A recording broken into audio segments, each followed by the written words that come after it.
السلام علیکم ورحمۃ اللہ وبرکاتہ۔ آج ہم سورۃ آل عمران کی آیت نمبر 102 سے 109 تک کی آیات کا مطالعہ کریں گے۔ اعوذ باللہ من الشیطان الرجیم، بسم اللہ الرحمن الرحیم۔ یا ایھا الذین، اے لوگو، آمنو، جو ایمان لائے ہو، اتقوا اللہ، اللہ تعالیٰ سے ڈرو، حق تقاتہ، جیسا کہ اس سے ڈرنے کا حق ہے، ولا تموتن، اور ہرگز نہ تم مرنا، الا مگر، وانتم، اس حال میں کہ تم مسلمون، مسلمان ہو۔ اس سے پہلی آیات میں اللہ تعالیٰ نے مسلمانوں کو اہل کتاب کے گمراہ کرنے سے خبردار فرمایا تھا۔ اس کے بعد کی آیات میں اللہ تعالیٰ نے تمام عبادات اور تمام خیرات کا جامع حکم بیان فرمایا ہے۔ ان میں سے پہلا حکم یہ ہے کہ اللہ تعالیٰ سے ڈرو، دوسرا اس کی رسی کو مضبوطی سے پکڑ لو، تیسرا یہ کہ اللہ کی نعمتوں کو یاد کرو۔ ان میں ترتیب یہ ہے کہ انسان اللہ کی اطاعت عذاب کے خوف سے کرتا ہے یا ثواب کے شوق سے، اور عذاب کا خوف مقدم ہے۔ اللہ تعالیٰ نے فرمایا کہ اللہ تعالیٰ سے ڈرو جس طرح ڈرنے کا حق ہے، تاکہ عذاب سے بچنے کے لیے انسان اللہ تعالیٰ کی عبادت کرے۔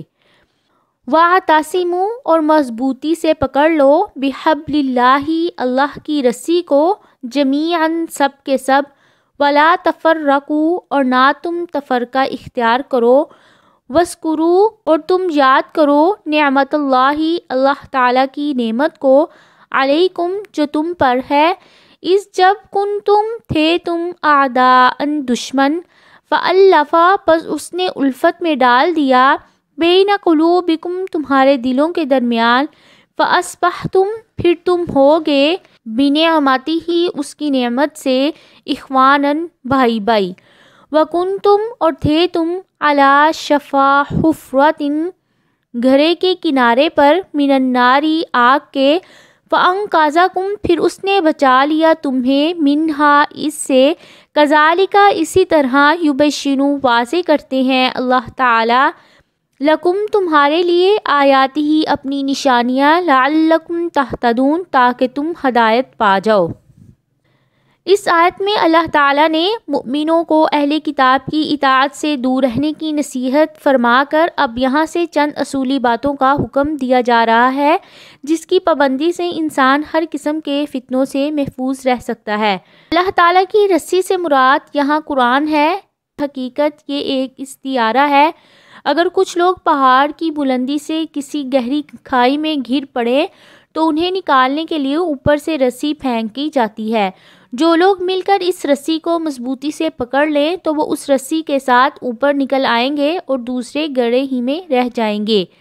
اس طرح اللہ تعالیٰ نے گمراہی کے گھڑے سے نکالنے کے لیے آسمان سے قرآن اتارا، جس کے ساتھ وحی الہی یعنی سنت رسول کو بھی اتارا ہے۔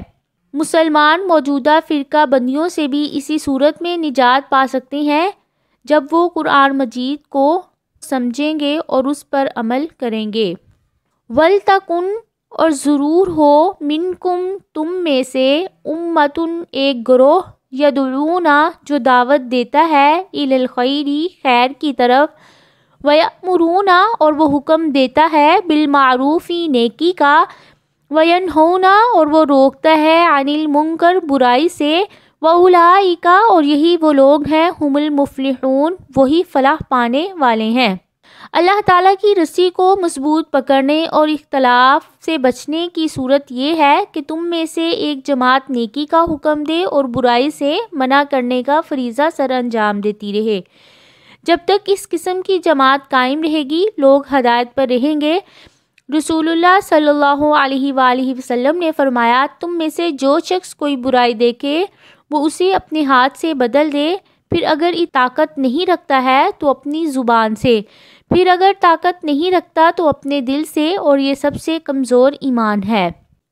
شاہ عبد القادر لکھتے ہیں کہ اس آیت سے معلوم ہوتا ہے کہ مسلمانوں پر فرض ہے کہ ایک جماعت قائم رہے جہاد کرنے کے لیے اور دین پر پابندی کرنے اور کروانے کے لیے۔ لا تکونوا اور نہ تم ہو جانا کالذین ان لوگوں کی طرح تفرقوا جو فرقے میں پڑ گئے واختلفوا اور انہوں نے اختلاف کیا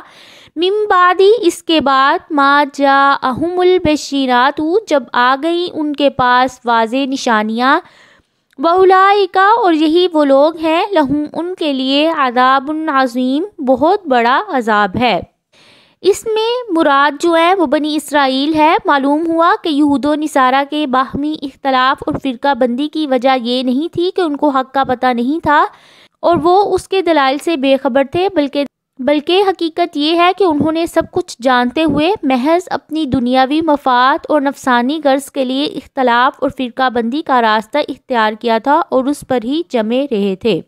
حضرت ابو ہریرہ رضی اللہ تعالیٰ عنہ سے روایت ہے، رسول اللہ صلی اللہ علیہ وسلم نے فرمایا یہود 71 یا 72 فرقوں میں جدا جدا ہو گئے، اسی طرح نصارہ بھی، اور میری امت 73 فرقوں میں جدا جدا ہو جائے گی۔ دوسری حدیث میں وضاحت ہوتا ہے، آپ نے فرمایا سب آگ میں جائیں گے مگر ایک پوچھنے والے پر بتایا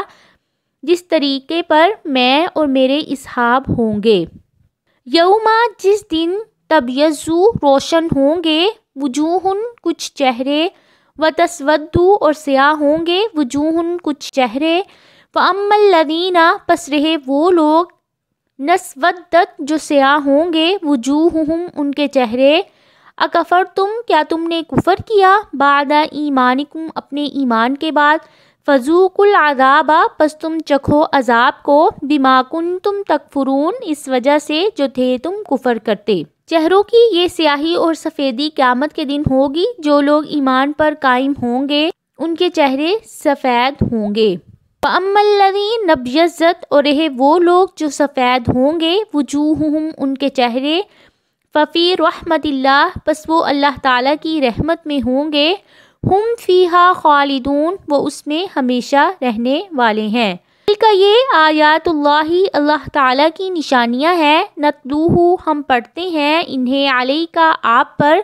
بالحق کی حق کے ساتھ وما اللہ اور نہیں ہے اللہ تعالیٰ یرید چاہتے ظلمن کسی ظلم کو للعالمین تمام جہان والوں پر وللہ اور اللہ تعالیٰ ہی کے لیے ہے ما فی السماواتی جو کچھ آسمانوں میں ہے وما فی الارض اور جو الی اللہ اور اللہ تعالیٰ ہی کی طرف ترجعو لٹائے جاتے ہیں الامور تمام کام۔ یہ تھی آج کی آیات جن کا ہم نے مطالعہ کیا۔